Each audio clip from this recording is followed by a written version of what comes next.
warahmatullahi wabarakatuh. Perkenalkan, nama saya Wery Harvendi dari jurusan Akuntansi angkatan 2018 Fakultas Ekonomi Universitas Andalas, nomor induk mahasiswa 181531053. Baik, di sini saya akan mempresentasikan terkait sejarah akuntansi forensik di dunia dan perkembangannya di Indonesia.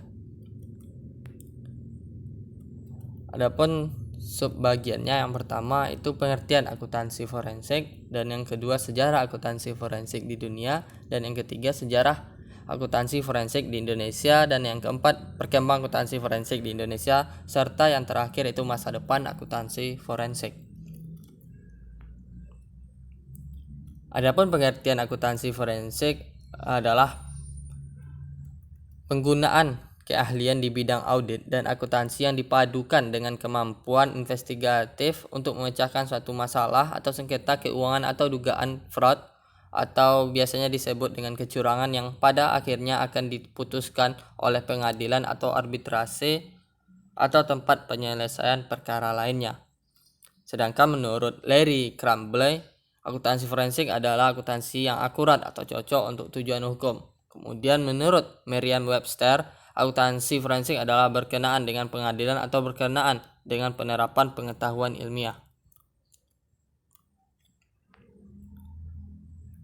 Yang kedua, sejarah akuntansi forensik di dunia. Pada tahun 1817, semenjak kasus Meyer F. Sefton pada tahun 1817, yang mana pada kasus tersebut akuntan telah digunakan atau berperan sebagai saksi ahlinya.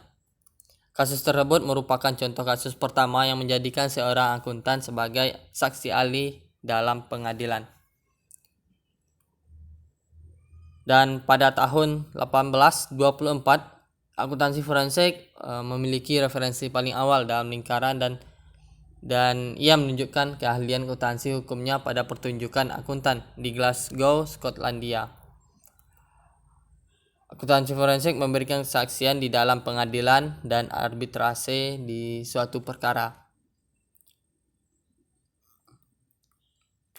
Amerika Serikat dan Inggris pada awal abad ke-20 merupakan penyebar dari perminatan akuntansi forensik tersebut. Dan IRS adalah salah satu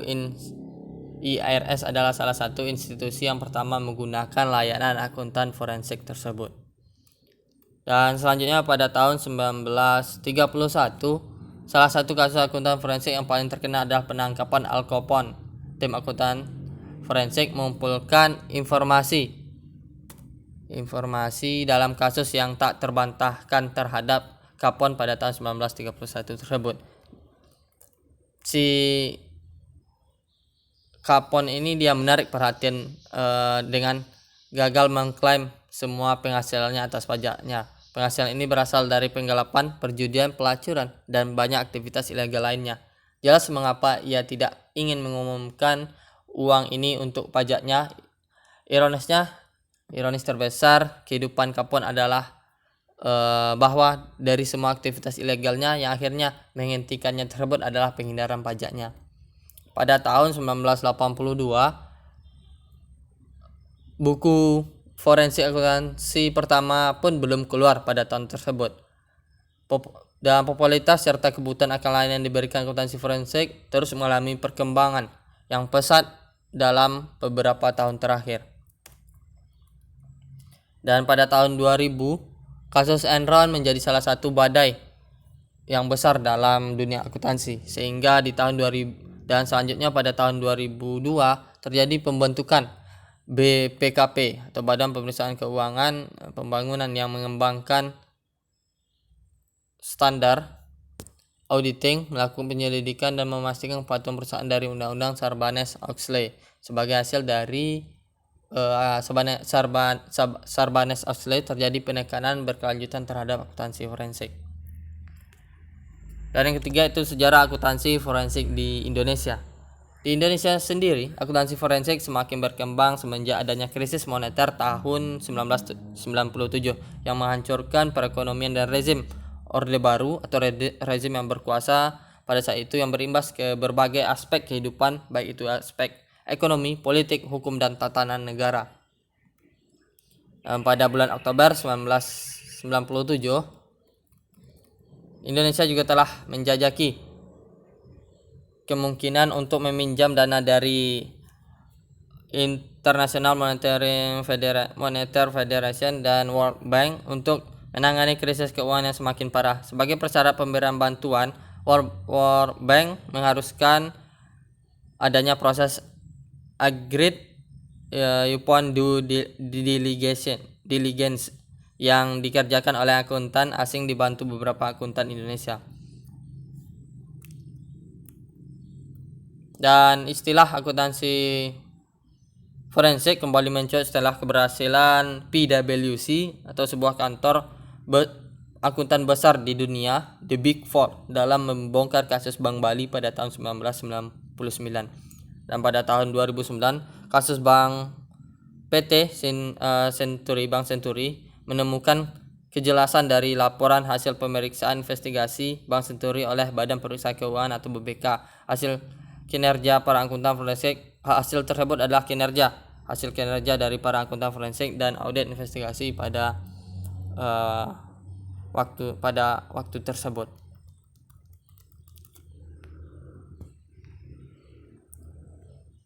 Selanjutnya, perkembangan akuntansi forensik di Indonesia.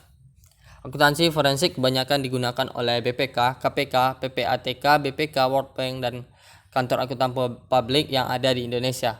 Perkembangan dari akuntansi forensik di negara Indonesia ini terbilang cukup maju. Tetapi kalau kita bandingkan dengan negara lain, Indonesia masih dapat dikatakan tertinggal atau kalah jauh.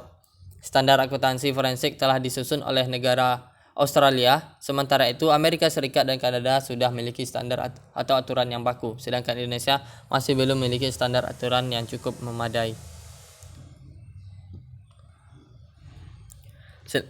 Saat ini belum banyak kasus-kasus korupsi yang terbongkar berkat kemampuan atau keahlian dari akuntansi forensik. Tetapi akuntansi forensik merupakan pengembangan disiplin ilmu akuntansi yang masih tergolong muda dan memiliki prospek yang bagus dalam memecahkan kasus korupsi di Indonesia.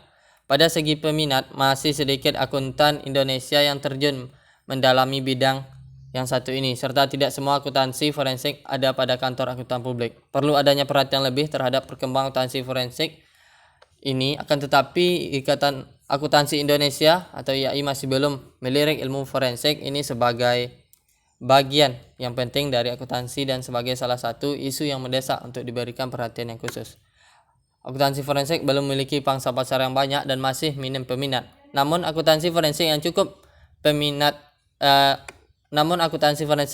minim peminat di kalangan akuntan ini dapat memunculkan atau menerbitkan peluangnya tersendiri. Setidaknya hal tersebut yang diberi oleh kantor akuntan publik PwC. Pihak PwC ini mengakui bahwa masih sedikit para akuntan yang melirik profesi forensik ini. Hal tersebut diakibatkan lantaran spesialisasi akuntansi forensik di Indonesia yang masih tergolong baru dan masih banyak akuntan yang belum sadar akan pentingnya profesi ini. Dan yang terakhir, masa depan akuntansi forensik.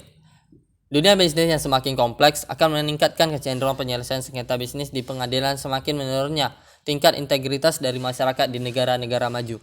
Hal tersebut ditandai dengan terungkapnya atau terbongkarnya sejumlah mega skandal seperti kasus Ponzi scam oleh Bernard Madoff di Amerika Serikat yang merugikan nasabahnya lebih kurang sekitar 50 juta US dollar, yang mengakibatkan profesi akuntan forensik semakin diperlukan oleh semua pihak nantinya. Di Indonesia, kasus tindak pidana korupsi semakin banyak terungkap dan semakin beragam pula jenisnya, serta belum terlihat juga penurunan dari tindak pidana tersebut. Oleh karena itu, akuntansi forensik ini nantinya akan dibutuhkan dan diperlukan di masa yang sekarang maupun di masa yang akan datang. Menurut The US News and World Report, akuntansi forensik berada di urutan teratas daftar karir dengan masa depan yang paling cerah.